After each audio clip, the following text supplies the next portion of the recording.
Olá, meu nome é Guilherme Arinelli e eu, junto com Matheus Rocha, coordenamos o grupo de estudos Coletive.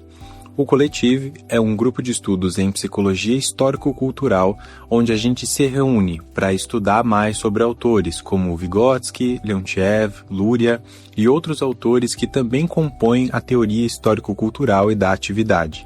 Eu convido você para participar do nosso grupo de estudos e conhecer mais sobre esses autores e como eles conversam com as demandas contemporâneas do mundo que a gente vive. Conheça mais em coletive.com.br.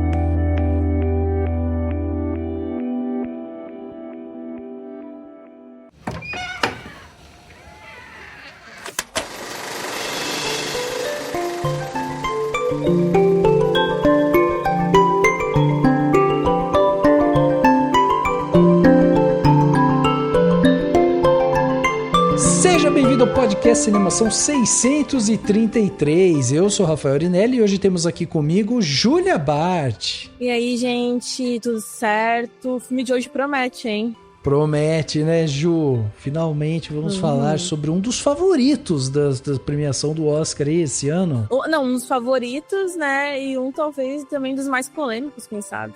É verdade, é verdade. É bom a gente falar sobre isso também aqui.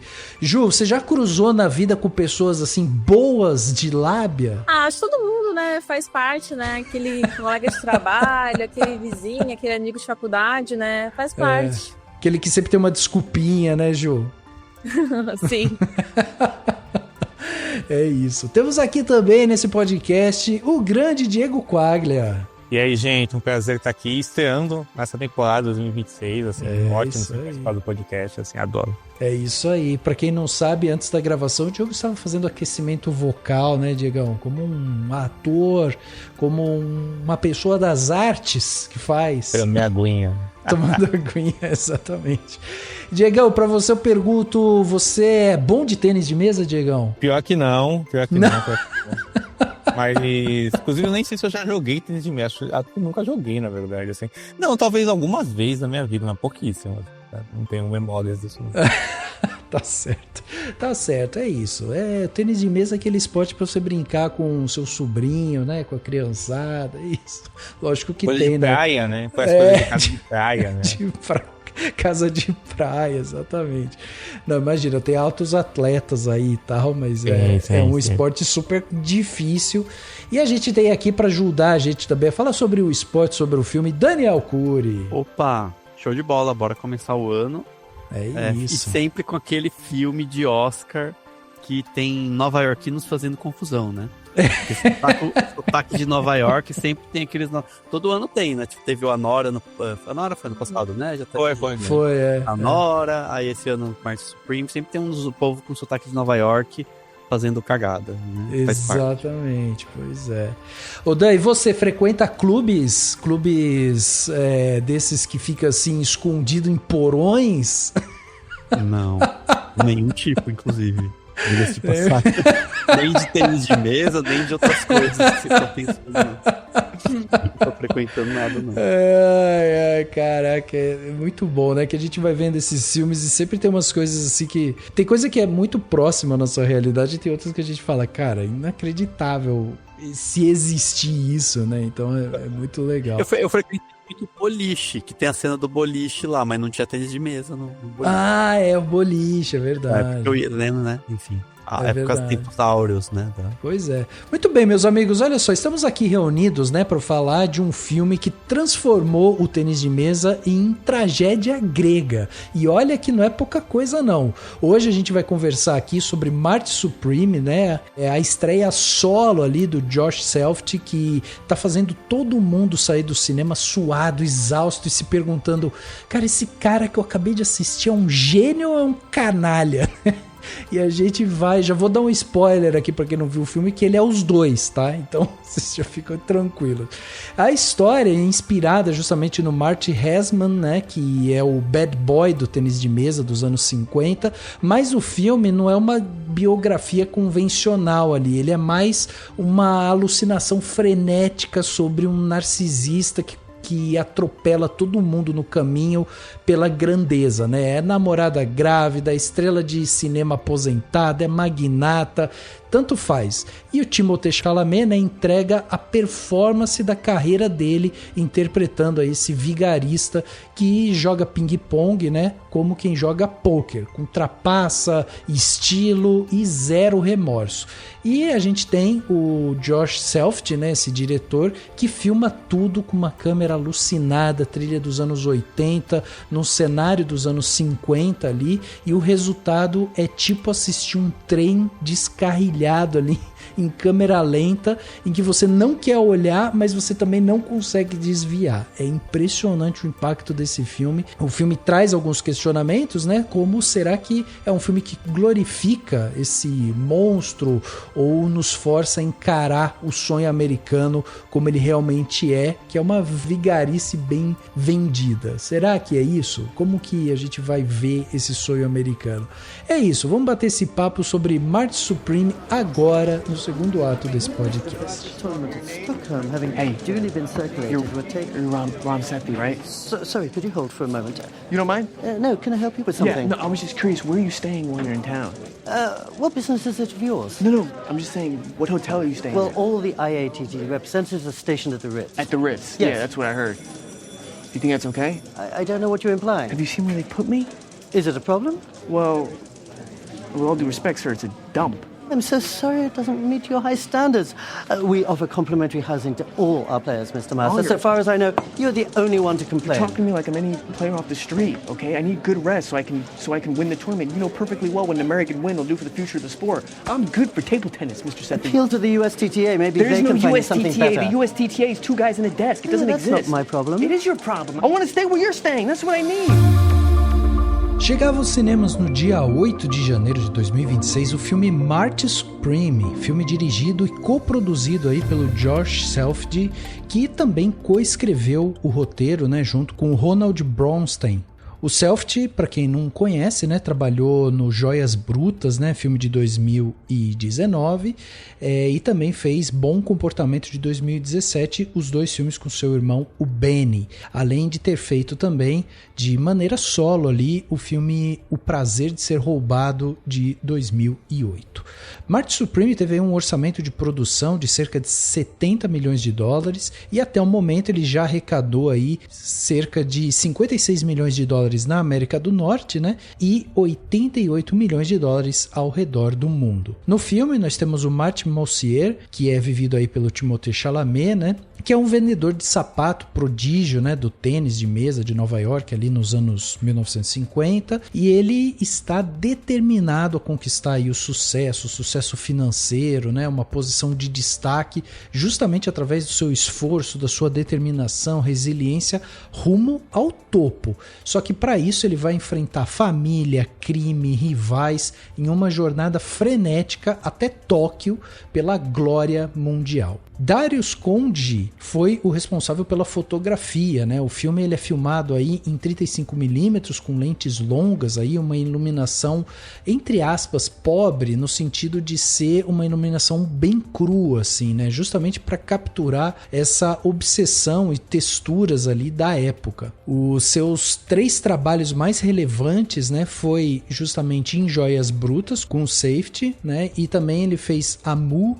que é um filme que conquistou Palma de Ouro aí, lá em 2012, né, no Festival de Cannes, e também fez o Delicatessen, que é um filme de 91. O Josh Safety, ele atuou também como editor principal do filme aí, e ele contou com 2 assistentes principais, que é o Max Allan e o Luca Balser. O Daniel Lopatin é um parceiro frequente aí do Safety, né? E ele foi quem compôs justamente a trilha sonora com uma pegada ali dos anos 80, alguns elementos nostálgicos, e ele já tinha trabalhado justamente em Joias Brutas, Bom Comportamento, e ele também faz e lança alguns álbuns aí como o Tranquilizer. Já Miyako Belize projetou os figurinos, né, recriando justamente os anos 40 e 50 em Nova York, e também, né, o Japão com referências aí no preto e branco, né? Trabalhando esses trajes sob medida, principalmente ali pro Chalamet. E ela também tinha trabalhado com o Safety lá em Joias Brutas, em Bom Comportamento, e ela também atuou como figurinista na série Scenes of Marriage,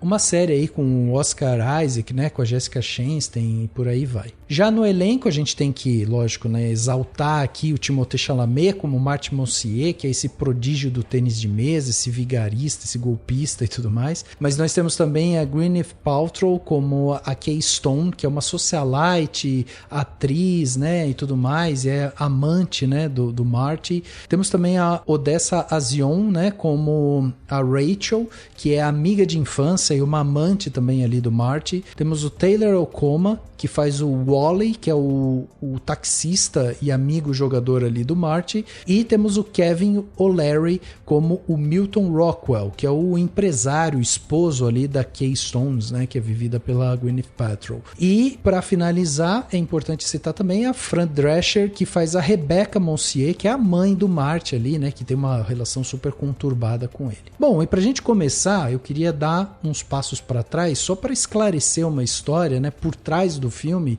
que você que talvez esteja ouvindo a gente, talvez não saiba. Mas Marty Supreme, né, surgiu justamente inspirado na vida real do Marty Hesman, que é um lendário jogador de tênis de mesa, né? Ele era conhecido como Bad Boy do tênis de mesa, e o Josh Safety, que é o diretor do filme, decidiu fazer o filme após ler aí uma autobiografia do Hesman, que se chamava The Money Player, que foi um livro que ele recebeu ali da sua esposa e tal, ele ganhou de presente. O filme é um filme ficcional, né? Mas ele tem como base essa autobiografia do Marty, que faleceu lá em 2012, aos 82 anos e tal, e ele era essa figura desse vigarista, trapaceador judeu ali de Nova York, que dominou o tênis de mesa nos anos 50, com esse estilo meio de showman, mas que também se envolvia com apostas e tal, e ele foi muito bem visto, né, no cenário esportivo, porque ele teve várias vitórias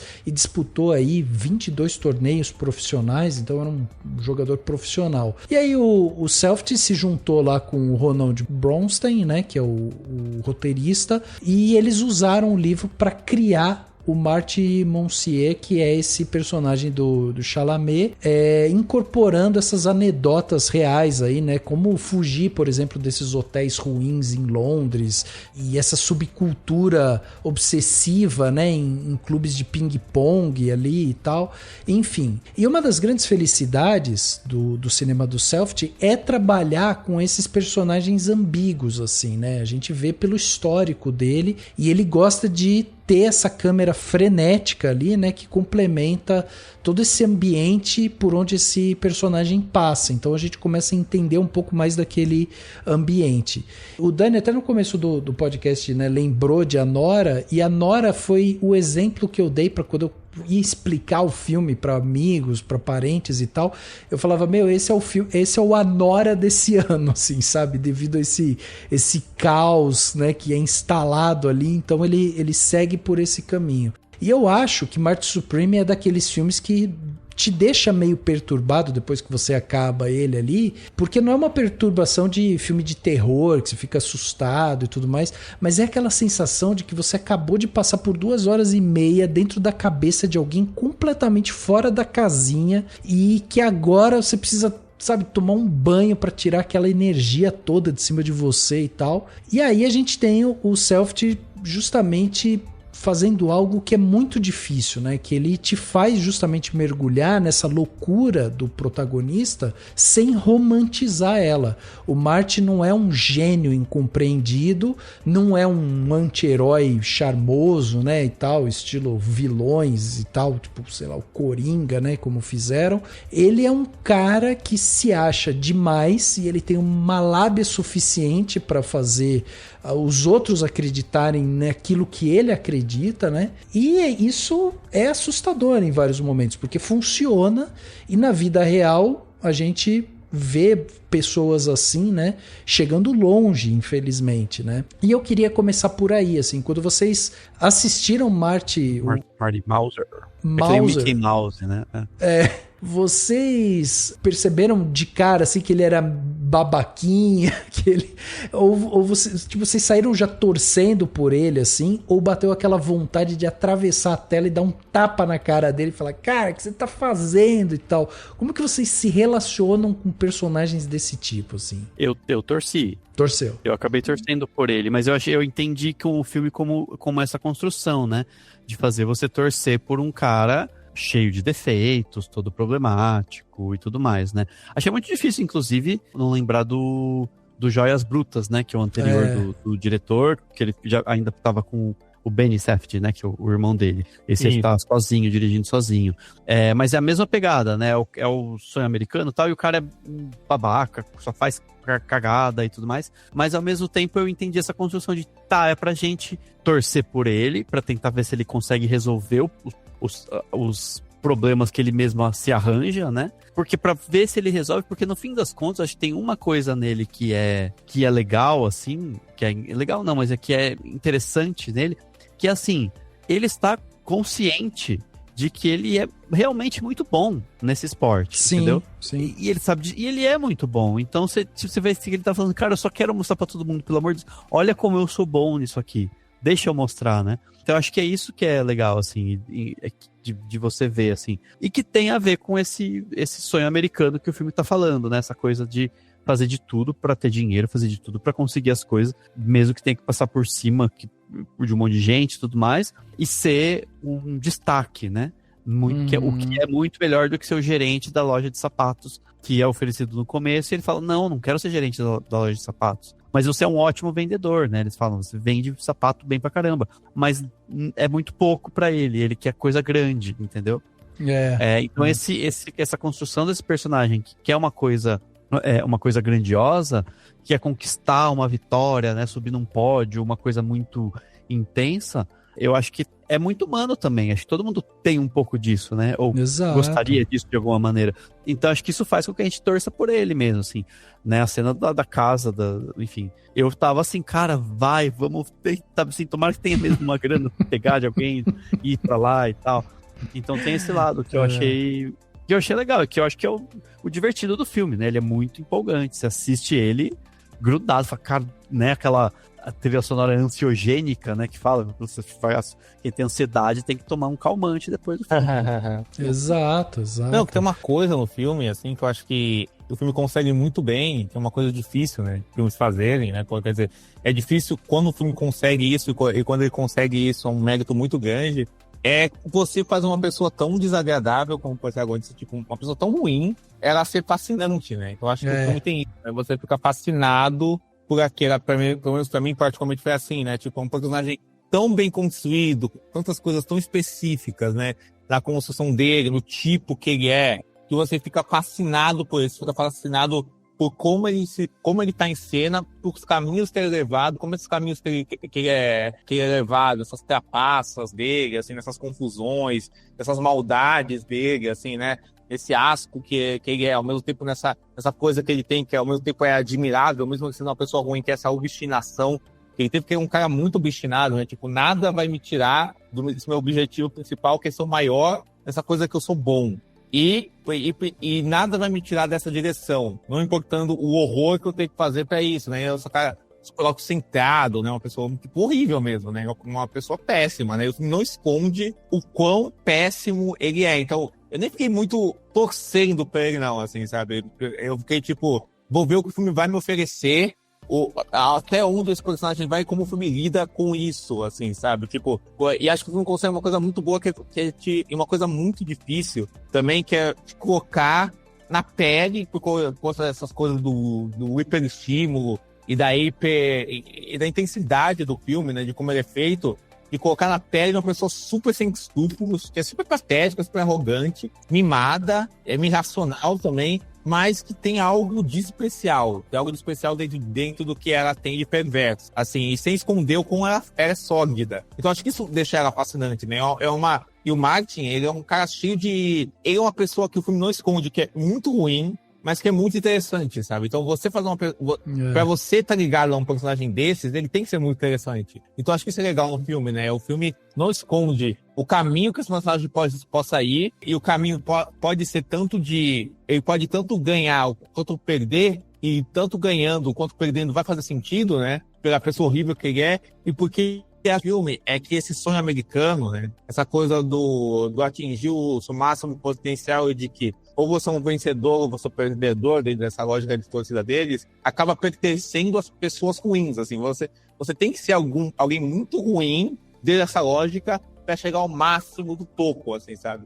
E o filme tirar essa lógica, o filme tirar esse tipo de pessoa, é um jogo, um procedimento muito... Quer dizer, é muito difícil você conseguir chegar na exatidão, porque você pode tanto cair num lado de você estar, tipo, simplificando aquele personagem, glamorizando ele de um jeito muito tolo, ao mesmo tempo que você pode estar sendo muito... Você também pode cair num moralismo que é mais caricato. Eu acho que o filme não cai nem numa coisa, nem outra. Ele nem glorifica ele de um jeito caricato e nem moraliza ele de um jeito caricato, né? E realmente te coloca nessa peia, essa luta de golpes e dele pra se dar bem, né? E ele falhando e dando pra trás e caindo dentro disso, assim, sabe? E ele te coloca dentro disso de uma forma tão selvagem, você entende o âmago daquele personagem, quem é ele na essência, assim, sabe? Essa pessoa horrível ele é, sabe? Assim, ver todas as camadas dentro dessa pessoa horrível, sabe? Assim, que não deixa de ser charmosa, não deixa de ser talentosa, mas você vê toda a falsidade, e ao mesmo tempo o Chalamet e o personagem, eles têm um magnetismo, eles têm um carisma, ao mesmo tempo que eles são patéticos. Então eu acho que essas multiplicidades deixam o personagem interessante.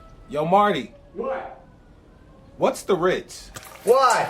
You got a $1,500 fine from the International Table Tennis What? Association, and they banned your scrawny. Give me that.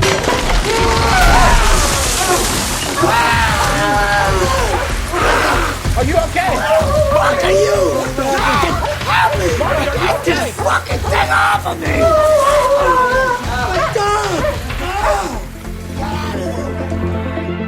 Eu tava ouvindo vocês falar sobre, né, o personagem, assim, daí tava pensando que eu amo a narrativa caótica do filme, eu acho que é genial, assim, enquanto esse filme é caótico, quanto ele realmente chama a gente pra ficar preso nesse personagem e ver cada ação dele sendo mais desenfreada que a outra, mas eu odiei o Marty, eu queria socar a cara dele.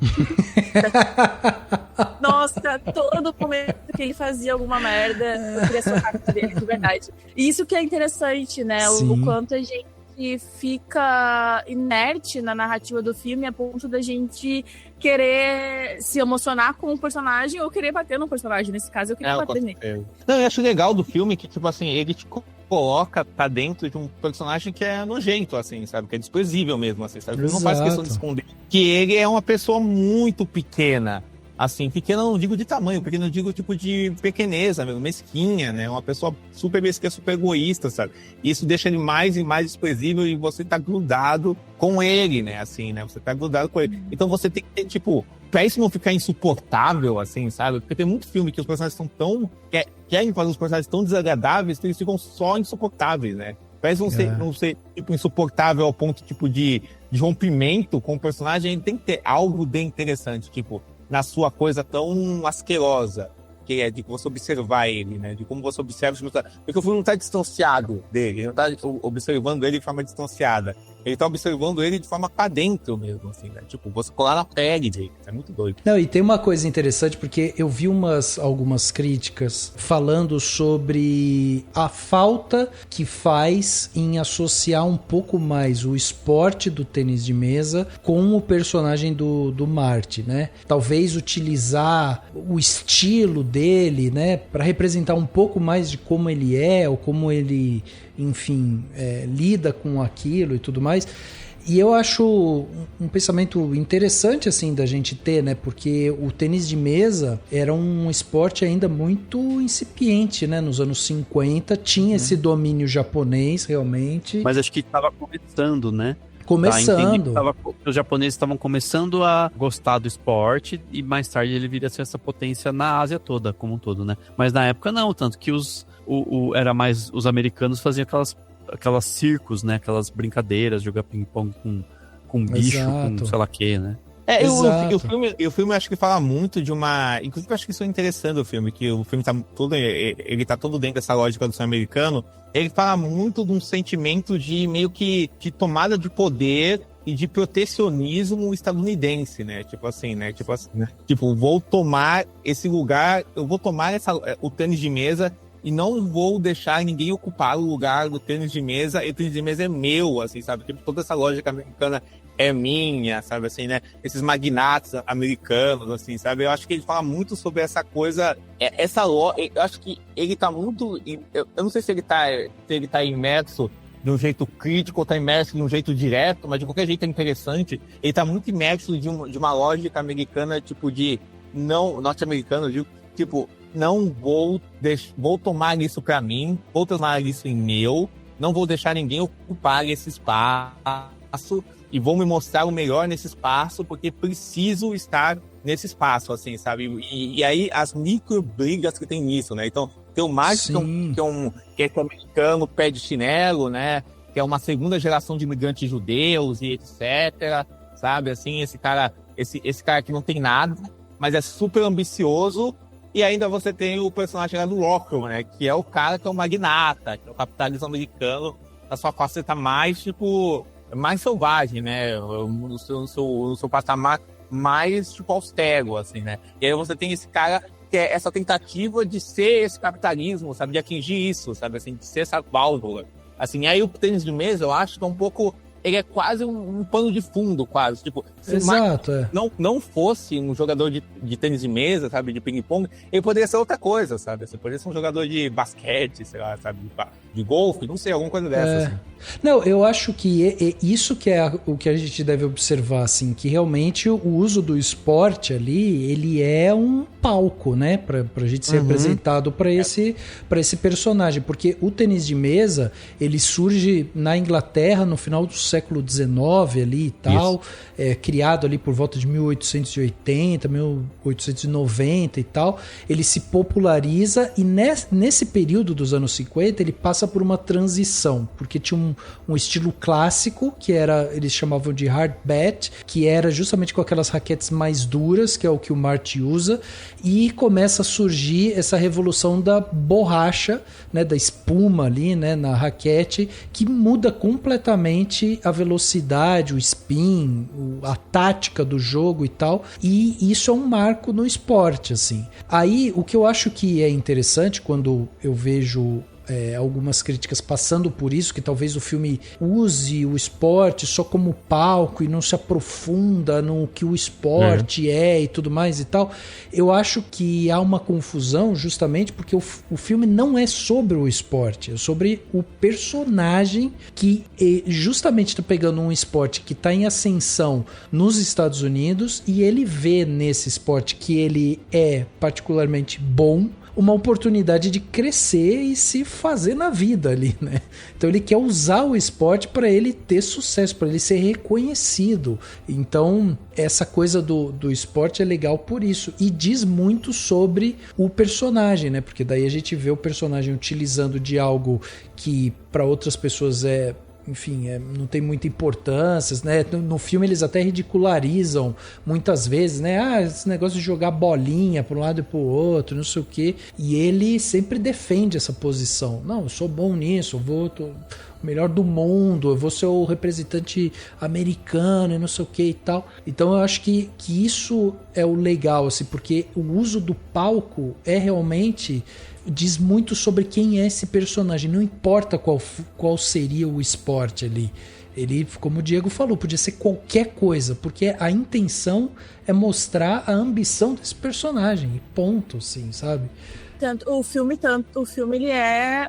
O nome já diz, né? Marty Supreme. Então pra mim, é basicamente um estudo de personagem, né? Exato. E aí o esporte vai desenvolvendo essa obsessão dele, né? Simboliza essa obsessão dele, basicamente. E eu acho que é um pano de fundo, assim, poderia ser qualquer outro esporte também, mas eu acho tão legal ser o ping-pong, que é algo tão... Não parece ser algo tão visível, assim, para as pessoas, sabe? É algo que não tá muito na mente coletiva das pessoas. Daí quando a gente vê o ping-pong, que até pode parecer algo monótono, assim, tu olhando de um lado, sabe? E aí quando o filme dá esse ritmo mais frenético pra justamente esse esporte, eu acho que é bem especial, assim, sabe? Porque pra mim o ping-pong é um esporte que, sei lá, sabe, não tem nada de empolgante, na verdade. Exato. E é muito louco, né? Tipo, assim, que pelo menos nunca prestei muita atenção no esporte, até surgiu o Hugo Calderano, né, nas Olimpíadas, assim, no Brasil. todo mundo aí foi ver, torcer e tal. Tipo, mas ao mesmo tempo ele gera umas cenas interessantes, né, pra você ver como... Porque, tipo, enfim, claro, qualquer esporte pode ficar emocionante e bem filmado, mas eu acho legal essa coisa do... que tem o tênis recentemente, a gente viu lá o filme com a Zendaya e tal, né? Que também dá essa dimensão enfim, desse toque, assim, que vai, e se dá tem a ver com a forma como o Safdie filma, né? Que é câmera mais fechada e você só corta, volta, né? Assim, eu acho que tem um pouco disso também, né? Exato. É uma coisa mais suja, né? Porque o filme do Challenger, né? Tem uma coisa muito da empolgação. Aqui tem também, tem intensidade, você se sente tipo grudado nele, mas também uma coisa quase de... Os Challenger acho que é um grito quase sensual, né? Assim, tem uma coisa quase de intercalar sexo e esporte, né? Ah, sim. Intercalar, tipo, a jogada com o ato sexual. Aqui tem uma coisa de você ver, tipo, os limites do marketing sendo testados e colocados para fora, né? Então ele vai ele vai ficando cada vez mais imerso dentro das partidas. As partidas vão mudando, né? Então as partidas ou elas são filmadas de forma muito distante, né?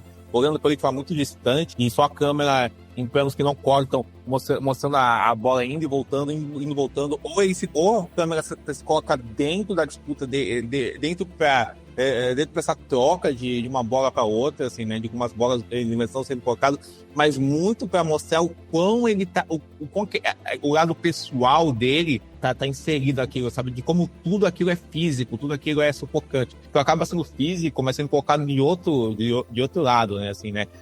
Tanto quando se coloca de forma muito colada dentro dele, ou quando sai disso, assim, né, quando acompanha essa distância, assim, né. Então assim, é uma coisa muito selvagem disso, né, de como isso é coreografado e colado, assim. Exato. Eu acho interessante porque o Safdie, ele falando sobre o filme, né? Ele fala que para ele o filme é sobre o individualismo ferrenho, né? E justamente esse lance do sonho americano. E isso é tão legal porque tem uma metáfora aí no filme que eu acho fascinante, assim, que é justamente esse lance da raquete, né? De madeira versus a raquete de espuma. Porque o Marty Heisman, né? Da vida real, ele se recusou a mudar de tecnologia nova, assim. Ele ficou fiel ao estilo clássico, mesmo perdendo campeonatos por conta disso e tudo mais. E isso vai falar justamente sobre aquele protecionismo que o Diego já falou pra gente, mas diz tudo sobre o personagem, né? Porque ele prefere ser fiel a si mesmo do que ganhar se adaptando. E aí tem um lance que a gente se questiona, isso é orgulho, isso é teimosia, né? É uma integridade artística dele, e talvez seja tudo isso junto, assim. Mas é também uma metáfora perfeita para aquele tipo de pessoa que se recusa a evoluir, que acha que o mundo é que tá errado e não ela. E isso diz muito sobre esse Marty aí, né? Sim. E ao mesmo tempo ele é um parasita, né? Porque ele quer ocupar esses lugares de poder, né? Imensos, né? Tipo, quer se colocar dentro da vida do Rockwell, etc.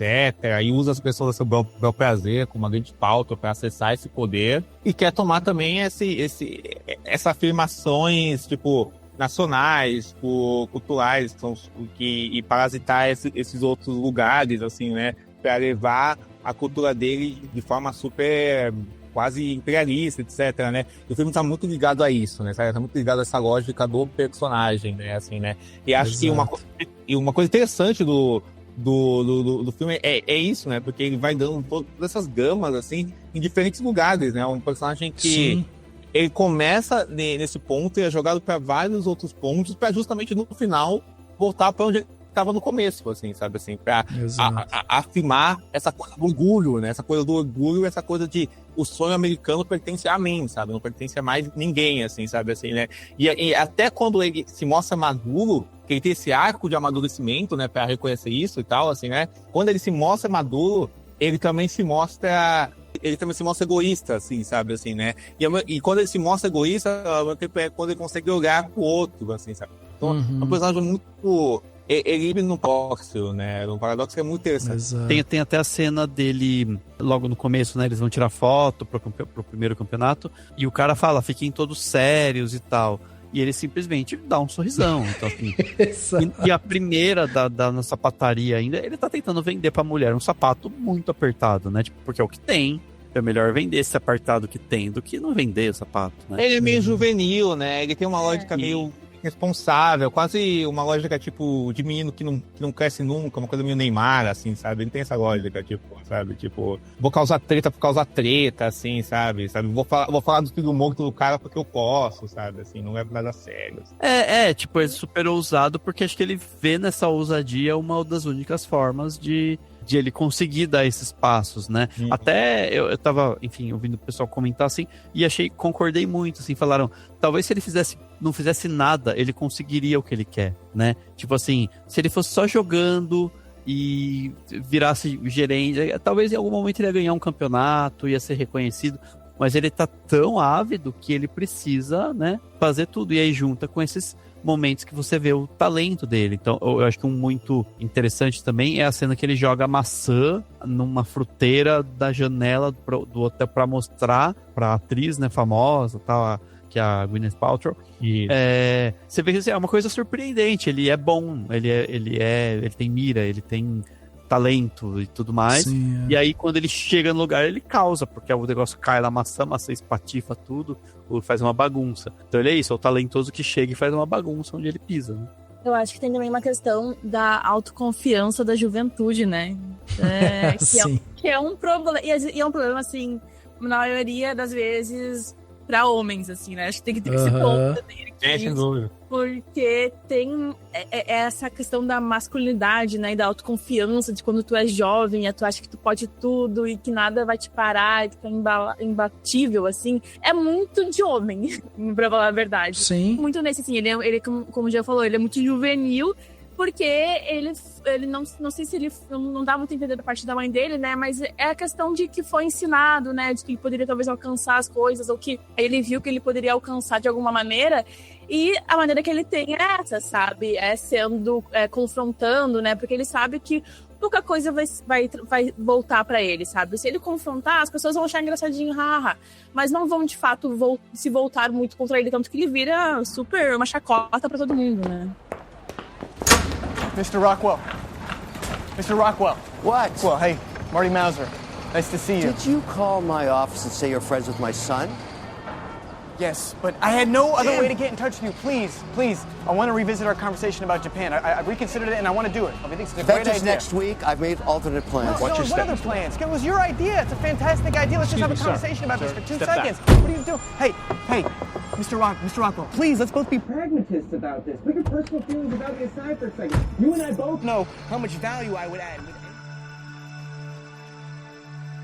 Eu acho que isso que você falou, Jô, é bem interessante, essa questão, né, dessa masculinidade, porque tem duas coisas que me chamam a atenção aqui. A primeira é a seguinte: quando a gente pega o filme e a gente vê que o Safdie usa músicas dos anos 80, né, num filme que se passa nos anos 50, na primeira vez que você ouve, você fica, nossa, que coisa, né? Será que assim, não foi um erro, mas tem uma provocação ali, né? E isso também diz muito sobre o personagem, porque o Marty, ele vive no futuro, né? Mentalmente, emocionalmente, ele não tá ali na loja de sapato em 1950, né? Ele já tá no campeonato mundial, assim, ele já tá sendo ovacionado pela multidão, ele já é uma estrela, né? Que ele tanto quer ser, mas ele já é. Então esse lance de usar a trilha dos anos 80 representa essa ambição desenfreada dele, né? Esse capitalismo selvagem, essa cultura do eu, e só aí que a gente vê explodir essa verdade décadas depois, assim, né?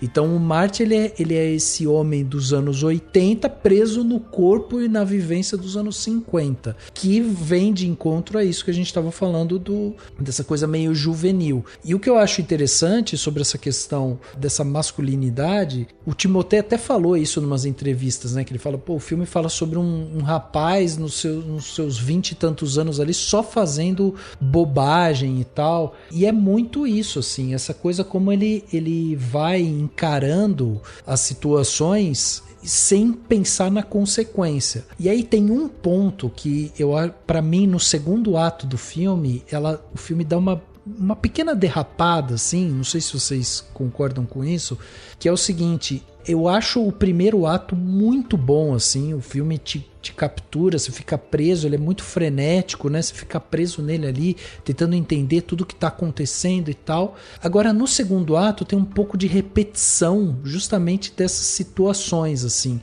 É sempre uma mesma lógica, assim, tipo, ele vai com a lábia dele e aí ele não enfrenta as consequências. Então, todas as situações que ele vai se metendo, tipo do cachorro, com o empresário, com a amante, com não sei o que, ele sempre dá um jeito de ir lá falar e conversa e tal, e aí dá um jeito. Inclusive, né? Episódio, exatamente, perfeito, episódico, essa é a palavra. E isso é uma coisa que me incomoda um pouco, porque eu acho que seria interessante, inclusive pro personagem, pra gente ver como que ele lida com as consequências dos atos dele refletido nas pessoas, sabe? Então quando ele vê, tipo, a namorada grávida e ele nega o bebê e ele fala que ele, né, enfim, quer se livrar do bebê, sugere lá um aborto e tudo mais, a gente não vê muito da reação dela, né? Você vê ela falando não e tal, mas você não vê ele se encaixando com ela ali, é uma coisa bem,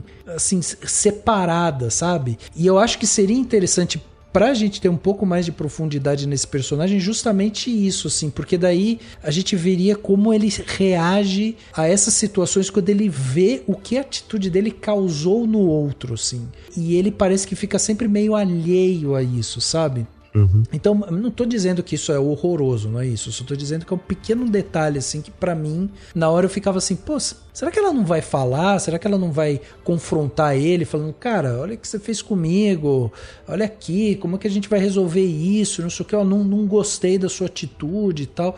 Mas é sempre uma coisa meio en passant, assim. É, porque ela também é meio pilantra, né? Ela vai se revelando, assim, né? Ela vai se revelando. Ela parece aquela menina, né, ingênua lá, né, daquele lugar, tal, assim, né, que é um lugar, tipo, que é um lugar humilde, etc, né, uma menina sem muita instrução, tal, aí ela tá revelando que ela, na verdade, ela é a concha perfeita pro Martin, né, assim, na verdade ela tem essa mesma malandrice que ele tem, assim, né, que ela não é essa coisa indefesa que ela parece ser e tal, assim, né, que ela tá totalmente sintonizada com ele. Tanto é que ele começa a gostar, no começo ele mais usa ela, né, tenta se afastar. Ele começa a se sentir mais ligado com ela, além de um sentimento mais de você se ver naquela pessoa porque você cresceu com ela e é um sentimento de infância, uma memória de infância, tal, então você consegue se projetar nela, você consegue sentir algo por ela, dentro dessa coisa quase psicopata que ele tem. E também é uma coisa quase tipo de uma situação de quase apego, né? Assim, uma situação tipo de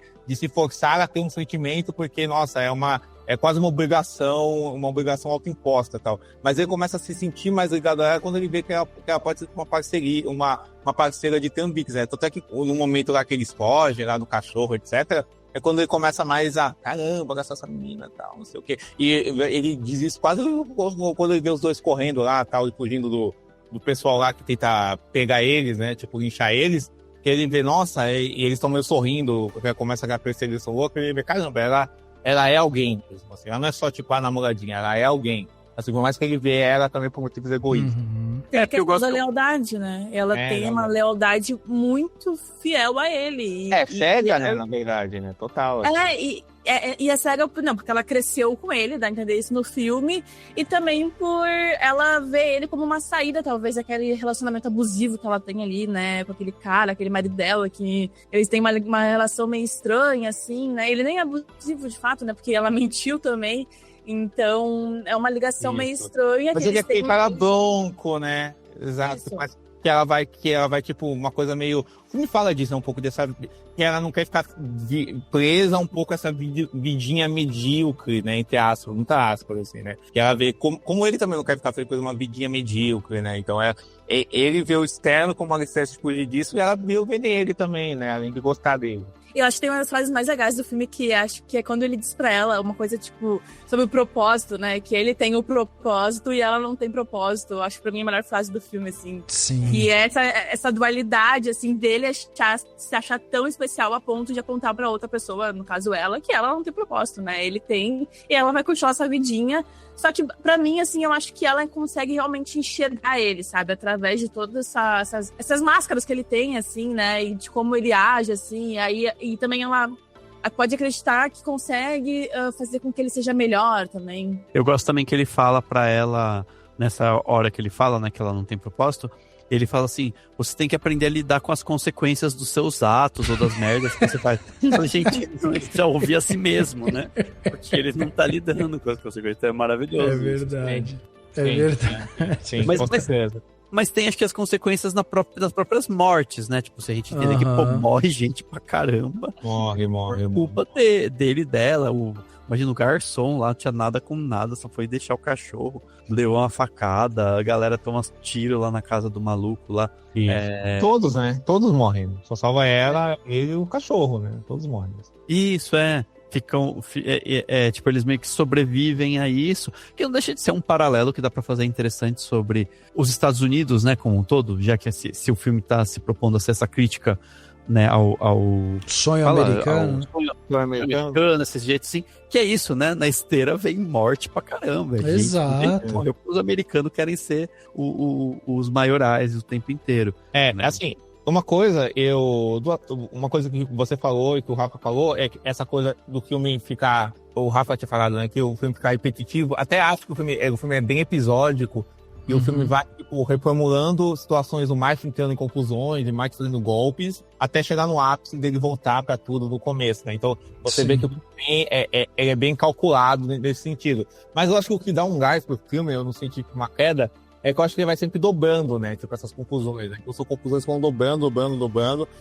Essa teia de confusões, elas vão aparecendo novos agentes, outros agentes saem, então sai o Tyler, the Creator, né? Que é amigo dele, e entra o Abel Ferrara, né? E aí o Abel Ferrara aparece, tipo, com uma banheira caindo e o cara cai com um cachorro na banheira do Marte, aquela confusão, e tudo mega próximo, e etc. Isso leva a outra confusão, ele perde o cachorro, e aí eles têm que recuperar esse cachorro depois que ele volta esse negócio de recuperar o cachorro. Aí a Rachel se mete nisso, aí a Rachel tá grávida, aí o negócio da gravidez que tem lá no começo, com aquela corrida de espermatozoides, volta nisso. Aí, na verdade, a Rachel ela não sofreu o abuso do marido, ela fingiu que sofreu abuso e tal, aí volta ele de pauta e tal. Então ele vai dobrando essa confusão de jeito tão... E dobrando os cantos. Pra chegar no final e amarrar tudo isso, eu acho que eu fico interessado nisso, assim. Mas uma coisa que o filme tem, que o Dani falou, essa coisa da crítica ao americano, uma coisa que eu fiquei pensando depois, eu amo o filme, assim, acho um filme incrível, tal. Eu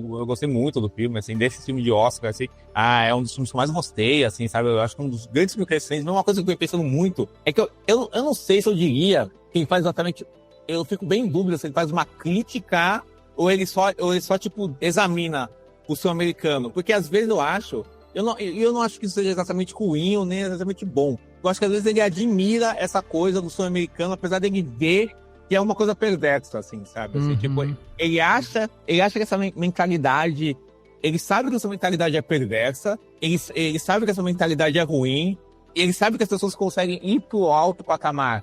São pessoas ruins, mas ele tem uma admiração, por mais que ele conheça que as pessoas são ruins, ele tem uma admiração por as pessoas que conseguem jogar esse jogo e por esse jogo em si, sabe? Então eu acho que ele não acaba com uma denúncia em si, sabe? Tipo, ele denuncia o que é o sul-americano, sabe? Como outros filmes fazem. Mas ele examina o que é esse jogo, quem sabe jogar esse jogo, mostra a podridão e a violência, a sujeira dentro disso, mas ao mesmo tempo admira o funcionamento desse jogo. Assim, sabe? Assim, né? E, portanto, admira o Marte, por mais que ele saiba que o Marte é um canalha que não vale nada, assim, sabe? Exato. Até porque ele tá olhando com um olhar judeu, né? Que é o olhar, até onde eu sei, o Safdie, né? O diretor. Sim, judeu, né? E esse olhar, e aí o filme também tá num momento histórico que a gente tinha acabado de acabar a Segunda Guerra Mundial, né? Exato. Fazia pouquíssimo tempo. Tanto que eles citam coisas dos japoneses e tudo mais. E ele cita, tipo assim, então ele cita o momento que ele fala do Hitler, fala que, tipo assim, tudo aquilo que o Hitler não gostaria, porque ele vai ser o campeão e tal, uma coisa assim. E tem um momento em que ele dá pra mãe dele uma pedra das pirâmides do Egito, dizendo assim, fomos nós que construímos as pirâmides, né? Eu não sei nem se historicamente eu teria que ver com o historiador Acho que é mais, sei lá, enfim, não é bem simples assim que os judeus ergueram as pirâmides lá no Egito. Quando eles estavam, né, enfim, no Egito, e antes de voltar pra terra, essas coisas todas. Não me pergunte de Bíblia, a gente não entende nada de religião. Mas a questão e só dele fazer isso, tá reforçando essa visão, né, do judeu conquistando esses espaços de poder que de fato eles têm, né, e de fato conquistaram e reconquistaram em diversos momentos, a despeito de qualquer questão que tenha acontecido. Mas é isso, assim, ele tá com esse olhar e de fato é um olhar que tá quase que em alguns momentos aponta para um outro lado, que seria o outro lado, seria o nazifascismo, sabe assim? Então é como que diz, beleza, é perverso, mas não é Hitler, entendeu? Então, talvez seja uma coisa nesse sentido também, assim. Eu acho que também é jogar pro público e pra gente chegar à nossa conclusão, né? Também faz parte do cineasta falar assim, gente, eu não preciso dar resposta pra tudo. Você vê aí se você gosta ou não dessa ideia, desse sonho americano maluco aí que a gente tá questionando e colocando no filme, né? You, Rachel? You're Ezra? Where is he? Give me the money and I'll bring him out. Money, you ain't getting a nickel unless I see my dog. Just so you know, I'm not alone, okay? I got people watching all around. I don't give a shit who's watching. I'm just letting you know I'm very protected right now, so we'll try anything. What? Hey, you want your dog? I have your dog.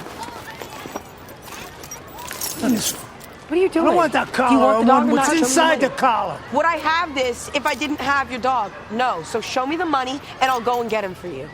Come on. Come on. Eu acho que tem esse lance que você comentou o filme se passa logo depois do Holocausto. Eu acho que é um cenário legal justamente porque ele tá em volta justamente dessa comunidade de imigrantes judeus que estão tentando reconstruir a vida nos Estados Unidos, comprando essa ideia do sonho americano ali e tal. E o Marty, ele tem essa visão porque ele já viu, né, pelo o histórico familiar e por essa comunidade que ele vive ali, que ele já entendeu o que é ser invisível, né, e o que é ser apagado ali. Então ele vê o que acontece quando você é apagado, ele vê assim, quando você não importa pra ninguém. Então ele tem esse histórico, tá ali no DNA dele, né, tá na visão, tá na comunidade que ele frequenta. E essa obsessão dele com querer ser grande, querer ser visto, querer ser lembrado e tal, dá pra perceber justamente que não é só o ego dele, é uma forma realmente dele de sobrevivência ali, emocional também, como se ele estivesse gritando ali pro universo que, eu existo, eu importo, né, vocês não podem me ignorar, eu sou o melhor nisso, vocês têm que me respeitar. E o tênis de mesa vira justamente o veículo perfeito para isso, porque é um esporte onde é um indivíduo sozinho que pode dominar aquele esporte, né, assim como o tênis, né, o tênis normal, né, o tênis de quadra. Então ele pode ser o melhor do mundo sem precisar de um time, e ele personifica esse sucesso nele, assim, sem precisar de ninguém. Então a gente tem realmente esse cenário, né, do judaísmo, do Holocausto, né, da Segunda Guerra ali, tipo, temperando também essa posição dele, assim, de ser esse cara que pode parecer imaturo, mas que tá envolto justamente nessa cultura, né? E eu acho que tem duas coisas, tipo, que tem duas frentes do filme, né? Tem a frente desse egocentrismo babaca dele, né? Então, por exemplo, né? Pra mim, quando eles falam o negócio do Egito e tal, assim, né? O filme tratando ele como um egocêntrico, ególatra, babaca, assim, né? Mas também tem todo esse lado, né? Das pirâmides, etc, né? Quando ele fala isso. Mas também tem todo esse lado que vocês falando da comunidade que ele vive, né? Assim, né? E de como isso não que... Ele tem uma coisa meio... que ele mesmo não quer se deixar definir pela comunidade, mas ele tem esse pertencimento todo que vocês falam. Então, tipo, ele mesmo faz aquela coisa de fazer piada com a própria comunidade judia, etc, né? De ele próprio ser antissemita e etc. Ele próprio apontar isso, antes das pessoas apontarem isso. Tem um negócio de como esse mundo pós-Segunda Guerra Mundial está, né? Que sabe, tem o personagem do Rockwell que culpa o judeu pelo filho dele ter ido na Segunda Guerra e ter morrido na Segunda Guerra, etc,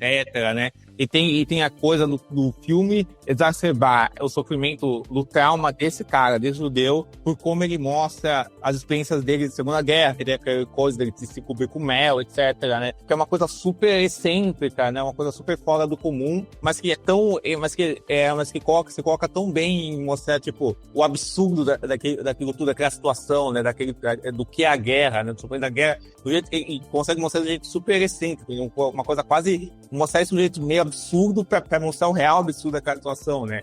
Assim, né? De essa coisa de como o próprio Martin lida com o antissemitismo sutil das pessoas, assim, né? Com aquele cara interiorano, né? Que sequestra o cachorro, né? Assim, e se coloca dentro dele, né? A marca judia, né? O personagem do Abel Ferrara, né? Tem todos esses organismos, né? Que não estão no filme de uma forma super escancarada, mas que estão sempre permeando o filme. Mas tem uma coisa engraçada nisso, Diego, o que você está falando, porque algumas análises pensam e leem o Marte como uma alegoria para o próprio Estados Unidos, né? Porque ele invade espaço, ele destrói relações, ele deixa um rastro de caos por onde ele passa, mas no final ele sempre dá um jeito de sair por cima, ele sempre arruma uma desculpa, ele sempre consegue fazer parecer que a culpa é dos outros e não é dele e tal. E algumas análises, né, sobre o filme, sobre essa visão, né, também do sonho americano, passam por isso, porque é exatamente como a América, os Estados Unidos, se comporta no cenário geopolítico, né? Um filme que não dá a redenção fácil de ver o vilão, né, entre aspas, sendo punido, porque na vida real a gente vê esses impérios também não sendo punidos, assim. Então eles continuam, eles adaptam o discurso, seguem em frente, né? E todo mundo meio que aceita porque é mais fácil do que confrontar aquilo. Então é engraçado isso que você falou, né? Porque tem essa questão de toda essa questão judaica em torno dele, mas também tem essa incorporação dele nesse sonho americano, assim, é muito doido, realmente. É muito sintomático, inclusive, eu achei muito legal quando eu vi o filme a primeira vez, assim, ele não explica muito, né, mas assim, ele vai pro Japão lá com o milionário, o Rockwell, né, que fala, né, e aí ele fala, você não vai voltar comigo, você tá ferrado, porque você não vai voltar comigo, porque você não fez o que eu mandei, tá me desobedecendo e tal. E aí, como ele ganhou, ele volta com os militares, né? Exato. Os militares adoraram ele, sabe? O cara ganhou dos japoneses aqui, a gente vai voltar pra lá também, bora pro avião, entendeu? Então é interessante essa saída, né, assim, dele. E faz sentido, ele agradou os militares porque os militares representam, né, justamente isso tudo que você tava falando, né, dele querer ser o vencedor, não importa o caos que você gere onde você passar e tal. Só que uma coisa que eu acho interessante também, é só pra pontuar, assim, mas é como que o Safdie trata do corpo, né? No fim das contas, tem tudo a ver com, assim, o corpo que você tem e ocupa, né? Porque eu fui rever a minha memória não é tão boa, eu revi mesmo o filme, um trechinho, né? No Joias Brutas, logo no começo, tem uma cena que dá um zoom na pedra, né? Que é a pedra que vai ser o tema do filme, e logo em seguida faz tipo você se confunde lá, e daí quando você vê, você tá dentro do corpo do protagonista, né, que é o Adam Sandler, e ele tá fazendo um exame que eu acho que é uma colonoscopia, se eu não tiver errado, assim. É um exame super invasivo. Então, eu estou vendo o colo, o retal, daí, sabe assim, você tá vendo, e aí você vê, tipo, o corpo dele, né. No Marty Supreme é isso também, logo no começo, né, ele vai transar com a menina lá, e mostra lá a corrida de espermatozoides, o corpo, né. E a última cena é ele vendo o resultado daquilo, ele vê o bebezinho, né, e a musiquinha, todo mundo, everybody wants to rule the world, né, todo mundo quer governar o mundo, quer reinar e tal, mas eu acho interessante pensar, assim, tipo, no fim das contas, é o corpo que tá lá, né, no fim das contas, essas coisas, o que vale a pena seria o corpo, ou o que faz a diferença é o corpo, né. No caso lá do Joias Brutas, termina com, me perdoem o spoiler de um filme que não é o tema do podcast, mas o cara termina morrendo, né, tipo assim, aguentado e tal. Então, nesse aqui, a gente tem um final feliz, né, acredito, eu entendo pelo menos, ele tá lá feliz, vendo o filho dele resultado daquilo, e um pouco desse egocentrismo tal, porque é o corpo dele, né? Tá se multiplicando, né? É o corpo que eu reconheço, né? Assim, né? Então, tipo, poderia ser palpável também no final, tipo, o final do Ano das Joias Brutas, né? Tipo, aquele cara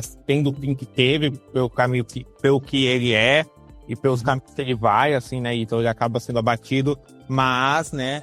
O Martin acaba vencendo, porque ele é o tipo de pessoa, pensando entre aspas, né? Ele é o tipo de pessoa que vence, né? Nessa lógica, né? Assim, né? De algum jeito, né? De algum modo. Sim, sim. E eu gosto muito dessa humanidade que o Timothée dá pra ele, porque eu acho lindo, assim, a hora que ele ganha, você vê que ele tá, tipo, super feliz, e ele fala lá pro concorrente dele, que é incrível também, né, que daí realmente é um atleta de tênis de mesa, né, e ele fala assim, ele tá super feliz que ele ganhou, ele fala, bom jogo, você mandou bem, espero que você ganhe, ele fala, porque ele não vai jogar o campeonato. Você, é verdade. Vou torcer por você e tal, ele fala uma coisa assim, e isso é muito legal, assim, tipo, e eu acho que isso dá uma humanidade pra ele, junto com aquele choro dele vendo o bebê, que é isso que faz a gente ter essa chavinha maluca de falar, esse cara é um babaca, pô, mas esse cara é um, sabe assim, é um ser complexo, entendeu? Sabe que eu não vejo um final como feliz. Pra mim, ele não... Eu não sei, mas eu sinto que ele não tava tão feliz assim. Porque tem aquele momento do choro, assim, dele, mas... Eu não sei se é porque eu odiei ele desde o começo, talvez seja isso. Mas eu senti um pouco de... Tipo assim, como se aquela criança fosse atrapalhar ele, talvez. E tirar ele do sonho dele, porque ele tava tão obstinado, tão dentro daquele sonho. Ter que lidar agora com uma criança seria meio que tirar ele desse sonho dele, sabe? E não sei, pelo menos eu interpretei um pouco dessa maneira. É uma boa visão, assim, também. Com certeza, como se aquilo também fosse uma prisão pra ele não... Uma prisão, entre aspas, lógico, que ele não pudesse sair agora. Tipo, isso agora... Tipo, a minha vida vai mudar pra sempre e vou ter que lidar com isso também. Eu acho que é um final que deixa muito aberto, é muito ambíguo. Mas é uma jornada que faz algum sentido, eu acho, assim, tipo... Ele fez o que ele queria ganhar do cara, ele perdeu, né, do japonês, queria ganhar do japonês. Tipo, é uma revanche. Eu quero mostrar que eu sou bom pra caralho, sabe assim? Eu quero mostrar. E é só o que ele queria, né? Assim, no fim das contas. E do meio do caminho tinha a falta de dinheiro, né? Assim, basicamente. E só que é isso, assim, eu acho que assim, ele conquistou o que ele queria. Claro que confabular uma continuação da história pode ser qualquer coisa, mas esse ciclo fechou. Ele teve um amadurecimento. Ele teve um amadurecimento nesse processo. Acho que fica bastante evidente, mas claro que daí o que o bebê significa dentro dessa lógica pode ser várias coisas. O que eu acho interessante de analisar é o corpo, no sentido de entender que é uma continuidade do corpo dele, que no fim é disso que a gente tá falando, sabe? Eu acho que mais ou menos, imagino que o diretor deve pensar nisso, assim, sabe? No fim a gente é carne, no fim a gente é feito disso, num filme é uma colonoscopia, no outro é uma fecundação, a gente é bicho, a gente é isso, né, assim, acho que tem um pouco disso também. I want to play him in a real game first, before I kiss the pig, I want to play him in a real game. Tell him I want to play him in a game that's not a sham.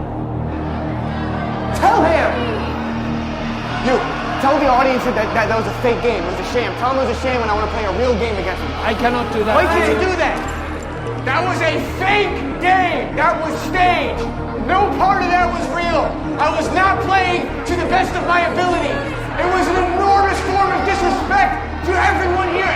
Hey, listen, who wants a real game? Show of hands. Wait, this man.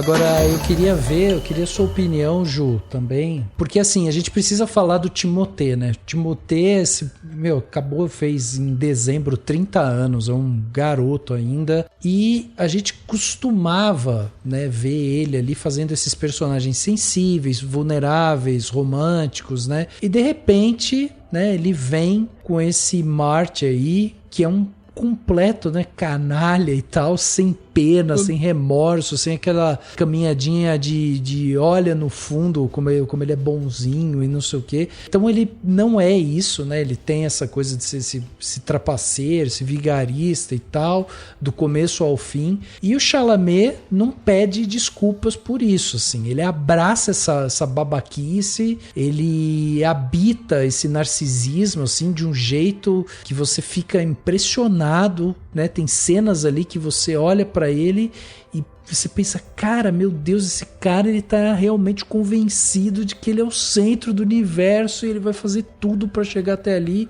E a energia, né, que isso exige, né, a entrega física, emocional e tal. E a gente vê que ele tá numa performance, assim, arrebatadora, realmente, assim. O que você achou, Ju, do Chalamet aqui? É realmente impressionante? Ou já estava dentro do esperado porque ele apresentou até hoje, assim? Pra mim, é a melhor atuação da carreira dele até agora, assim, porque a gente tem essa imagem do Timothée Chalamet como esse mocinho, né, que ele foi construindo ao longo dos anos, esses personagens mais etéreos, mais charmosos, né, indo pra esse lado, assim, mais menino. E aí eu acho que Duna é uma grande reviravolta, mas Duna é um personagem que basicamente já existia, né, eu sou muito fã de Duna, então os livros já tinham uma interpretação ali e tudo mais. E esse é um personagem mais cru, né, então a gente consegue ver o quanto ele consegue metamorfosear, basicamente, assim, e sair desse aspecto carismático e ir para uma atuação mais física, né? Uma atuação mais cheia de reviravoltas e que vai mostrando ali o quanto ele consegue ser versátil. E eu acho isso, assim, é um plano de carreira, né? Obviamente, né? Porque é de todo ator querer fugir um pouco dos estereótipos que são impostos a eles, e eu acho que ele consegue isso muito bem. Apesar de que eu achar que ele é também um pouco personagem fora do... Quando ele tá, no caso, em entrevista, assim, sabe? Eu acho que às vezes ele puxa um pouco assim, vou aqui tentar vender o filme de qualquer forma, né? Enfim. Então, mas no filme em si, eu gosto, sabe? Eu acho que é pra mim o melhor personagem dele, como eu falei. E faz sentido, né? Porque tu chamou ele de menino, né? Ele tem 30 anos já, né? Pra mim não é menino mais. Pra mim já tá... Não é. Não é menino mais. E eu acho que, assim, ele tá se provando, né? Ele já se provou também, né? E tá construindo uma carreira muito boa. Todo ano tá no Oscar, basicamente, né? O pessoal também estava no Oscar. Então, isso já mostra o quanto ele é bom, mas ainda assim, não sinto que ele ainda vá vencer agora, sabe? Se for me falar um pouco de Oscar também, né? Não sinto que ele vai vencer agora, né? Eu acho que tem uma coisa que, inclusive, colabora com isso que a gente está falando aqui, né? Sobre o Chalamet, porque essa interpretação dele tem todas essas camadas que a gente estava falando sobre a comunidade, né, sobre essa pressão que o Martin coloca em cima dele mesmo e tal. E junto com isso tem também a questão da fotografia, né, do Darius Conde, que eu acho que merece um destaque aqui, porque a gente viaja por essa Nova York que não é uma Nova York bonitinha, organizada e tal, é uma Nova York suada, suja, claustrofóbica, assim. Você vê a gordura, né, nas paredes dos restaurantes, você sente aquele cheiro de cigarro, né, naqueles clubes clandestinos ali. Você percebe, né, que aquela cidade ela não é glamurosa, mas ela é brutal, assim. E isso reflete perfeitamente, assim, esse mundo interior do Marte, assim. Ele não tem nada de romântico naquela obsessão, assim. Ele é um cara lutando, se debatendo, tentando subir a qualquer custo, né? E a cidade é meio que o ringue dele ali, perfeito para essa luta, assim, né? Eu fiquei tão feliz quando eu comecei a assistir o filme, e aí tem essa estética mais sombria, e daí depois eu descobri que é o mesmo diretor de Seven, né? Eu fiquei assim, meu Deus, que saudades de um filme meio anos 80, com uma vibe anos 80, anos 90, sabe? Okay. Deu uma coisinha assim em mim, assim, tão legal ver essa estética de volta. É verdade. O filme é lindíssimo, né? O Darius Conde, adoro ele, né? É um dos grandes fotógrafos, né? Um fotógrafo muito especializado em filmar esses ambientes urbanos, né? Esses ambientes, tipo, essas reconstruções sombrias desses ambientes, né? A Júlia falou do Seven, né? Pô, ele fez a fotografia do The Immigrant também, que é um filme de reconstrução de época, da Nova York de época. Ele fez o Joias Brutas com o Safdie também, né? Então ele já tá com esse ambiente, tipo, do que é esse ambiente sombrio, né? Dessa ambientação sombria, tem espaço. É um lugar muito sujo, né? tem essa crueza, né, de coloração, de textura, também, ao mesmo tempo que a câmera também é indomável, né? Então a câmera vai closes, vai para movimentos super rápidos, assim, sabe? Assim, vai se colocando de jeito muito cinemático, né? Dentro daquele espaço, né? Que são reconstituídos com um cuidado muito fidedigno, assim, né? Ao mesmo tempo que eles são, tipo, teagados pra essa coisa mais aventuresca. Que, inclusive, acaba deixando o filme até mais leve, assim, né? Porque é um filme muito sombrio, muito denso, mas ao mesmo tempo muito aventuresco, né? Assim, né? O que deixa ele muito aventuresco, tem um bom humor, né? Que essas coisas excêntricas que dão por um lado muito entusiasmado pro filme, vão deixando um filme muito divertido de se ver. Ao mesmo tempo que ele é muito denso, né? Então ele parte dessas coisas meio paradoxais, né? Eu acho que a fotografia trabalha muito isso, fazer esse painel que é sólido, que é selvagem, mas ele tem essa textura muito forte, assim, né? Muito crocante, assim, né? Que ao mesmo tempo é crocante, mas é suja, assim, né? Tem essa coisa interessante do filme. Tem uma cena muito legal que eu gosto, que é quando explode o posto de gasolina. Sim. Eles olham pra trás, parece que tem de filme de terror de zumbi, né? Tipo, o povo meio andando, os caras meio perdidão, assim, andando no meio do fogo atrás, tudo em chamas e tal, assim. Bem isso, assim, tem uns momentos que remete a umas coisas assim, mas você tá vendo, no fim das contas, uma comédia, no sentido de que, né, comédia no sentido de, muitas coisas engraçadas acontecendo, né, o absurdo do que acontece e tudo mais, né. O que foi ótimo, porque daí o Globo de Ouro ficou mais fácil pro Wagner, né, quando eles separam em drama e comédia. Verdade. A cena que ele tá correndo também é muito boa, porque também tem um pouco de comédia, assim, como começa, né? Que ele foge do tio e do policial e aí começa a correr pela cidade. Eu acho que também é uma das minhas favoritas, assim, do filme, mostrando também a estética ali em volta, tudo, como é que a cidade tá pulsando em volta dele, as coisas estão acontecendo. E ele tá tentando sobreviver àquela situação. Então, também, pra mim, tem um pouco desse drama-comédia, né? Então... Exato. Sim, eu também acho. Eu acho que, acima de tudo, o Marte Supreme, ele não é um filme confortável, né? Eu acho que isso fica evidente, assim, na nossa conversa aqui. A gente vê que é um personagem que ele é provocativo, né? Ele não é um filme que você recomenda também para todo mundo, não é todo mundo que gosta desse tipo de filme e tal. Mas ele é um filme importante porque ele te força justamente a olhar para um tipo de pessoa que a gente sempre prefere ignorar. O narcisista, né? Que vence, o egoísta que chega lá, o babaca que nunca aprende, né? Essa galera que a gente evita, a gente procura evitar ele no nosso dia a dia. Até comecei o podcast, eu até perguntei pra Ju se ela já cruzou com esse tipo de gente, né? Ela falou, é inevitável, né, Ju? A gente ainda mais, sempre só um passa. ponto, ainda mais nas redes sociais. Também é uma coisa que eu acho que o filme também traz, assim, se a gente for fazer uma leitura atual, se a gente for pensar em redes sociais, tem um monte de Marte Supreme nas redes sociais. Sim. Sabe? Essa questão de ser obcecado por performance, por produtividade, se achar o gênio, se achar o melhor de todos, sabe? Isso, e essa narrativa de sucesso, né, que as pessoas têm hoje em dia nas redes sociais e que é vendido. A questão também, o sonho americano faz parte, né? Mas como hoje em dia as redes sociais vendem uma narrativa de sucesso acelerado e que as pessoas têm que estar sempre performando e tem sempre também uma questão motivacional, né? Então acho que o Martin é isso, mas também mostra o lado podre, né, da motivação, assim. Exato.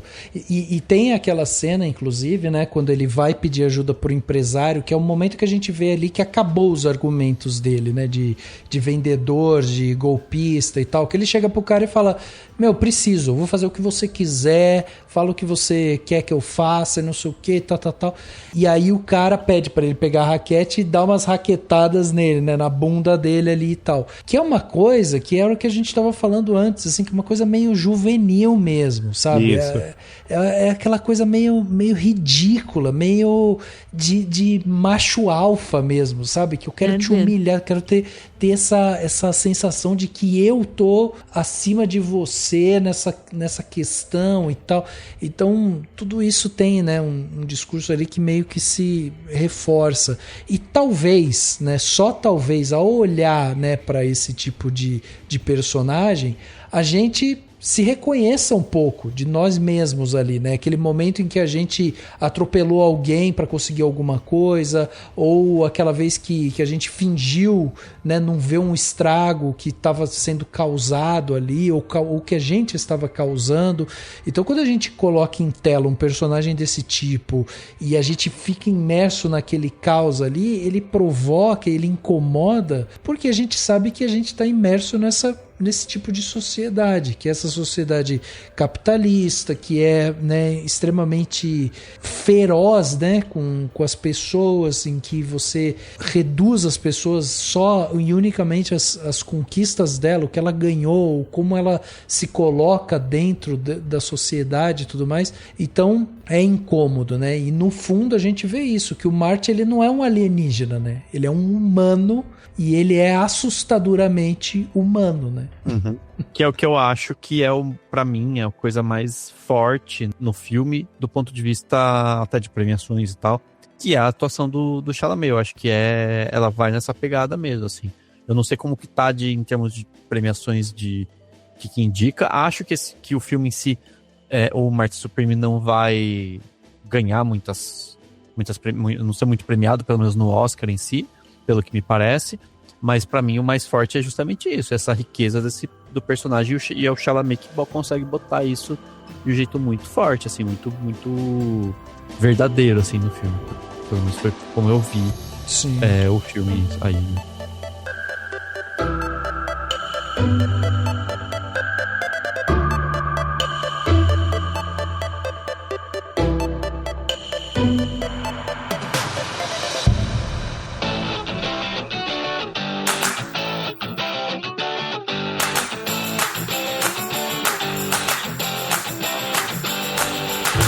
Detalhe da semana, aquele momento que a gente dá dica para vocês ouvintes, né, para vocês fazerem coisas diferentes aí durante a semana. Ju, vamos começar com você. O que você trouxe de bom pra gente? O que você fez durante as férias, Ju, que você traz aí pra gente? Sim, nossa, eu tô num momento agora de só assistir filmes, né, porque o Oscar tá chegando aí, daí a gente vai cobrir o Oscar, daí estou tentando assistir todos os filmes, como todos os anos tento. Às vezes eu consigo, às vezes não consigo, né? Faz parte. E eu vou indicar um dos filmes que eu vi recentemente do Oscar, que é tá como o melhor filme internacional, que é A Voz de Hind Rajab. Não sei se minha pronúncia tá certa, mas é um filme documentário drama, assim, que acompanha um grupo de voluntários chamado Crescente Vermelho, falando com uma menina palestina que foi bombardeada, e aí eles estão tentando salvar essa menina que tá nessa situação ali no meio do bombardeio, enquanto eles conseguem buscar uma ajuda para ela, né? Que são outros voluntários que são de emergência, assim, que vão até o local e buscam as pessoas que estão sitiadas, assim.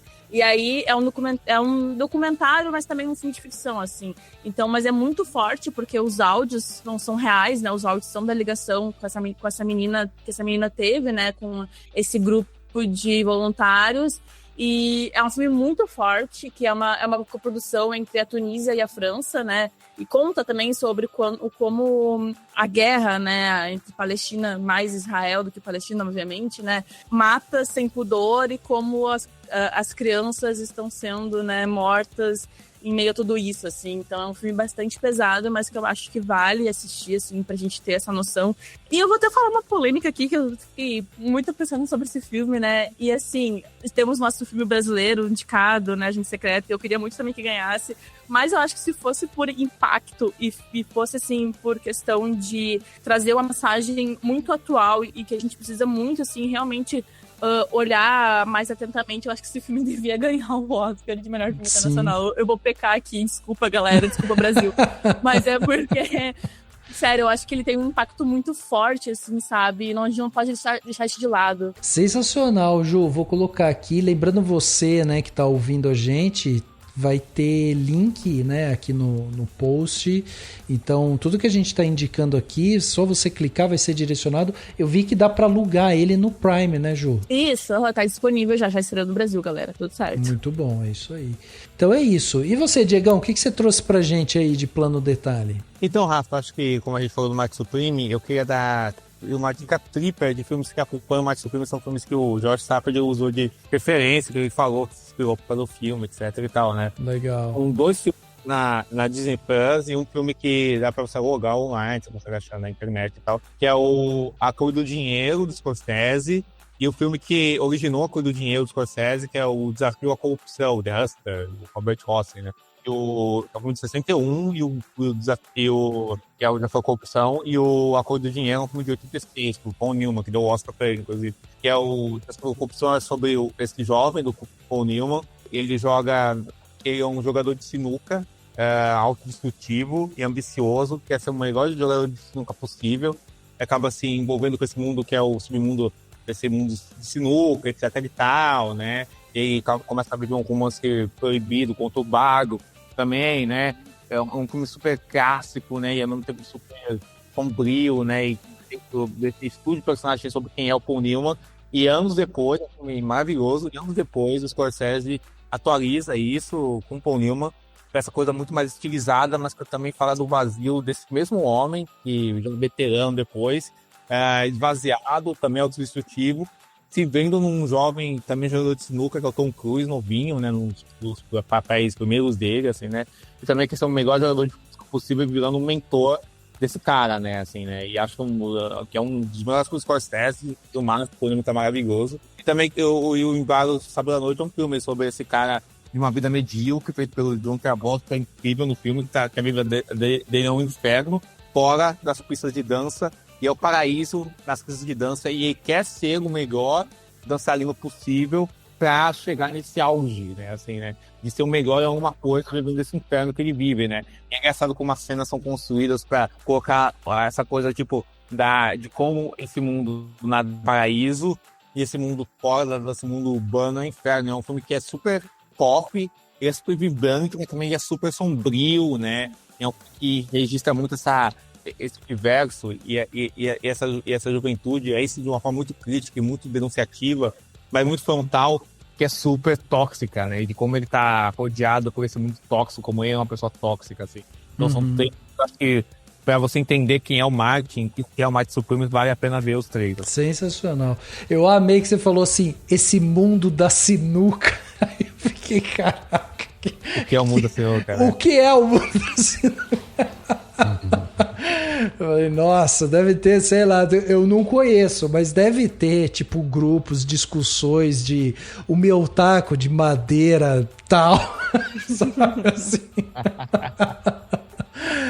Não, certeza que desligando aqui a chamada vai aparecer anúncio de sinuca no seu Instagram. Exatamente. Compre seu taco, as bolas de marfim, sei lá o que. Sempre assim, né? Muito bom. E você, Dan, o que você trouxe pra gente, Plano Detalhe? Gente, eu ainda vou tentar ver vários filmes indicados ao Oscar, não vi tantas coisas assim. Mas, então eu vou indicar 2 coisinhas, baseado nas coisas que eu tenho visto mais e lido mais e, enfim, acho que esse começo de ano talvez não tenha sido produtivo nesse sentido. Então eu vou indicar 2 coisas. Primeiro, 2ª temporada de The Pitt já está em andamento e essa série é muito foda, eu adoro essa série. Então eu preciso indicar ela aqui também, né, pra quem ainda não viu. Quem não viu, inclusive, a primeira temporada, dá pra, né, maratonar, já emendar tudo. Pra quem não sabe, né, é uma série médica extremamente bem mais realista do que as outras, né? Comparadas com tantas outras que sempre dão uma fingida, ela é tipo super realista mesmo. E as temporadas de The Pitt funcionam como se fosse um grande plantão. Então, cada episódio, assim, hora 1, hora 2, hora 3, até as 12 horas de um plantão, né, que um médico faz no pronto-socorro. E tem várias questões, algumas aqui nos lembram que é importante ter saúde pública, né, que nos Estados Unidos sempre tem os problemas do pessoal que não tem dinheiro, não tem como fazer, a pessoa vai morrer porque não tem outra opção. E coisas bem exageradas, no sentido, tipo, tudo é muito dramático, mas é maravilhoso, assim, maravilhoso demais a série. E os personagens ricos, sim, você vai acompanhando eles, você vai vendo os casos acontecendo e tudo mais. Eu ainda vejo Depois eu vejo, tem uns vídeos do Dr. Mike, que é um influencer médico americano também, que faz react dos episódios dele, explica tudo. Legal. É muito louco. Bem legal. Ô, Dan, deixa eu só fazer uma pergunta, porque assim, The Pitt vira e mexe e volta aqui, né? Eu não assisti.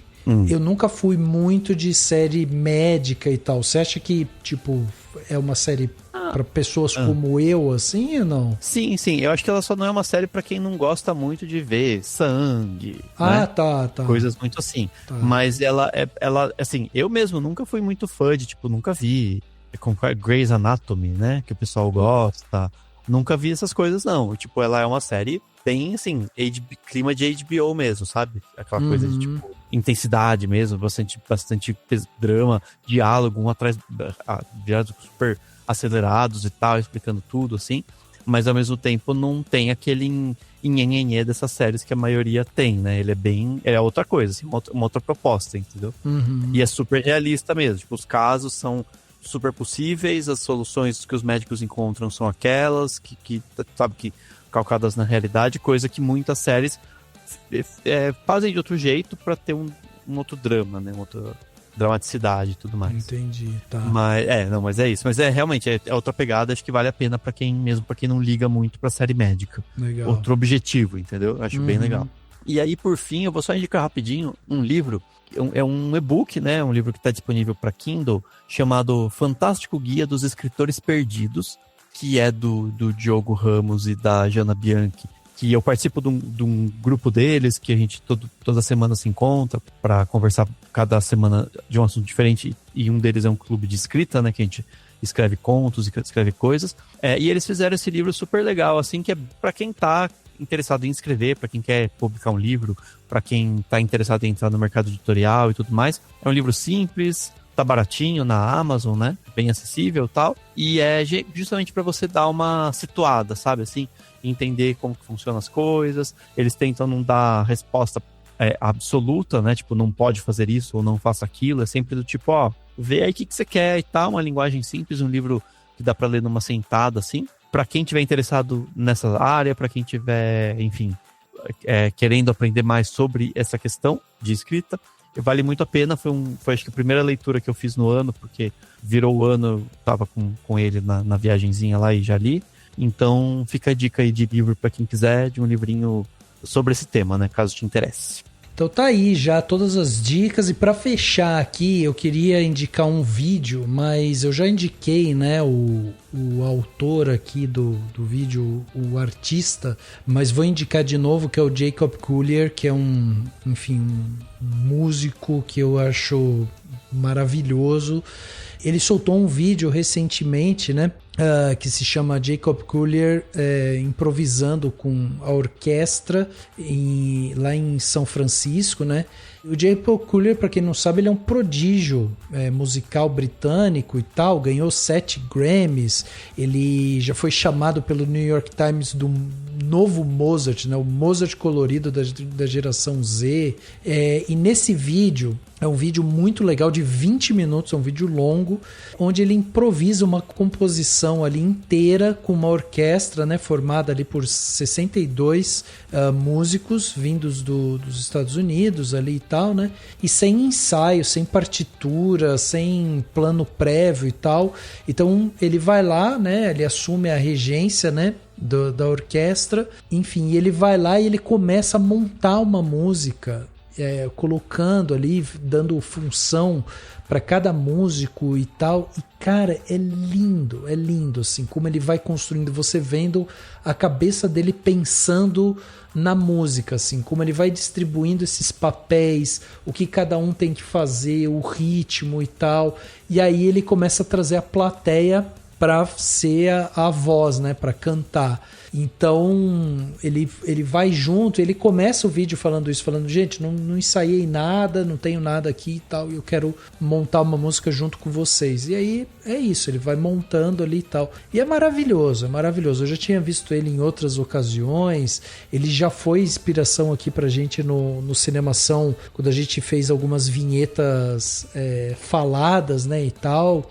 A gente usou o Jacob Collier como um guia, assim, né, do que podia ser feito com vozes, camadas de voz e tudo mais. E ali, esse vídeo é muito legal porque é isso, é a música acontecendo no momento mais puro, assim. É impossível você assistir sem se emocionar com essa generosidade criativa dele ali, o poder dessa música coletiva e tal. Então vale muito a pena, tá no YouTube. E aí fica a recomendação também para você acompanhar o canal dele, que vira e mexe ele solta uns vídeos lá, e os vídeos dele assim rapidamente, sabe, escalam para milhões de visualizações, porque ele não solta vídeo com tanta frequência, mas é porque realmente é muito impactante, assim, a hora que você vai lá e vê ele compondo, né? Então fica essa recomendação desse vídeo do Jacob Collier improvisando com a orquestra em São Francisco.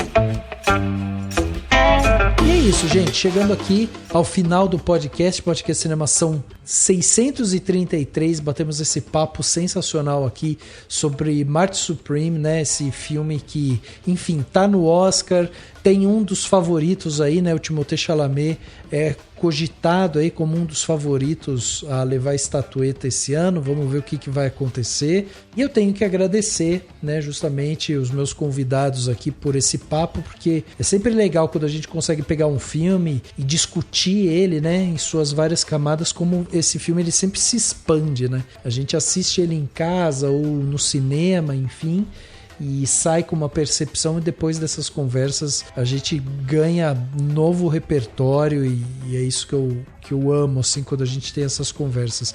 Então, Ju, muito obrigado por esse papo, muito obrigado pelo tempo aqui com a gente, discutindo o filme, e deixa o convite, Ju, para quem quiser ouvir você, para quem quiser ler você, como é que faz, onde que te encontra?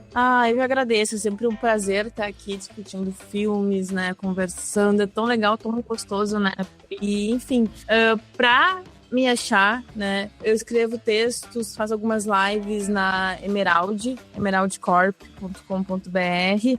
Inclusive, lancei uma crítica recentemente sobre o Morro dos Uivantes. E também faço parte do podcast Stories, que eu faço junto com o meu irmão, que é historiador. A gente comenta sobre filme e sobre história, né? Tudo junto, misturado, que sai disso também. Então, quem quiser seguir lá e ouvir, tá? Em todos os agregadores, mas no Instagram também é @stories_cast. Muito bom, tá aí. Então, muito obrigado, Ju.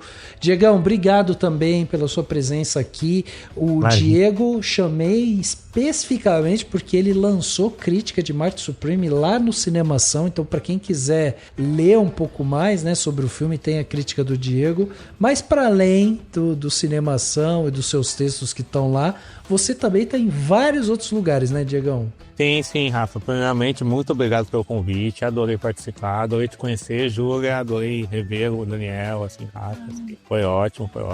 E eu queria dizer que eu tô no Peripet. Lá eu tenho texto no Peripet, um site também, né? Você pode, o site, plataforma, você pode usar, você pode ler os textos lá, assim, né? É bem legal, muito legal, tem muita gente bacana lá. E eu também tenho um podcast, chama Sábado de Legenda, onde eu, a Camila e o Vincent Cesarin, Camila Henrique, a gente comenta filmes de temática de supercine lá, tem bastante coisa. Meu canal no YouTube não tá ativo, mas chama aqui Cinema. Vocês podem ir lá ver os vídeos que eu já tinha postado. Eu tô no Instagram, Twitter, Diego Qualia também, buscar Diego Qualia. E é isso, gente. Foi um prazerzão participar, né? Underbox, Diego Qualia também, sou bem ativo lá. Foi um prazer participar e o papo com todos vocês foi maravilhoso. Assim, adoro participar do podcast. Sensacional, Diegão. Muito obrigado mais uma vez. E Dan, obrigado também pela sua participação essa semana, né, Dan? A gente lançou aí a primeira live do Cinemação, eu e o Dani. Tenho que agradecer essa parceria, mais uma parceria que a gente começa aqui, né, Dan? E também traz os meios para quem quiser ler você e saber mais do que você tem aprontado por aí, Dan. Nossa, maravilhoso, valeu. É isso, né? Sempre bom participar, sempre bom discutir os filmes aqui, dar aquela revisada no filme, né? Que repensar nas coisas, sempre muito bom. E aí, as lives, lembrando também, né, Rafa, que são pra assinantes, né? Exatamente. São pra quem apoia o Cinemação. Então, quiser ver nosso rostinho, vai lá no Apoia-se, né? Que a gente vai estar por lá e a gente vai estar batendo esse papo, né? Mais próximo, né? Mais íntimo, talvez, assim, com os apoiadores todo mês, né? Então, todo mês vai ter alguma coisinha aí com a gente. E além disso, eu tô lá no Substack, né? Tô com uma newsletter. Eu tenho minhas redes sociais lá no Blue Sky, no Instagram, mas, enfim, acho que o que eu mais tenho produzido para as pessoas lerem é uma newsletter chamada Desembrulhando Palavras, ou só danielcuri.substack.com. Você já encontra lá. Tem desde contos, algumas coisas assim, e algumas newsletters mais rápidas também, só com algumas coisas, algumas reflexões, às vezes uns textos mais complexos, assim, que eu tento fazer. E aproveite que ainda é de graça, porque logo é capaz de ter umas que só vai ser para quem tiver apoiando, mas é mais para frente. É isso aí, sensacional. É isso, pessoal. E antes de ir embora, deixa a gente te pedir 3 coisas bem rápidas e que fazem toda a diferença aqui para o Cinemação, né, continuar existindo. Primeiro, se você curte o podcast, avalie a gente no Spotify. 5 estrelinhas ajudam mais do que parece e você ainda leva o programa para mais gente que ama cinema tanto quanto você. Segundo, recomendo o Cinemação para alguém, um amigo, uma amiga, alguém que sempre topa falar de filmes depois, né, da sessão, porque esse boca a boca é o que faz, né, o que mantém essa comunidade viva há tantos anos. E terceiro, e talvez o mais importante, se você acredita nesse espaço, considere se tornar um apoiador do Cinemação. O mundo ficou mais barulhento, mais agressivo e mais confuso. E o que a gente quer aqui é justamente o contrário. Um lugar seguro, acolhedor e inteligente para falar de cinema, trocar ideia, discordar com respeito e se apaixonar de novo, né, pelas histórias que a gente vê na tela. Ao apoiar o Cinemação, você ajuda a manter o podcast no ar e ainda entra por uma comunidade de verdade. A gente vai ter lives mensais, conteúdos exclusivos, bastidores, podcasts especiais e um grupo onde o debate é sempre saudável. E quanto mais essa comunidade crescer, mais coisas incríveis a gente consegue fazer. A gente tem projeto de cineclube, encontros presenciais, debates ainda mais profundos e por aí vai. Se esse podcast já te faz pensar, rir, discordar ou olhar, né, para um filme de um outro jeito, então vem com a gente, avalia, recomenda e, se puder, seja um apoiador do Cinemação.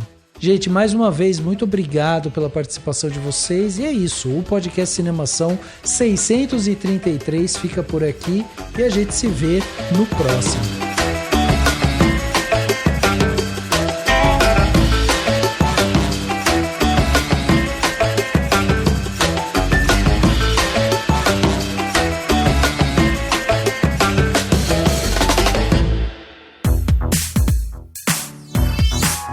O podcast foi editado pela Isso Aí Design.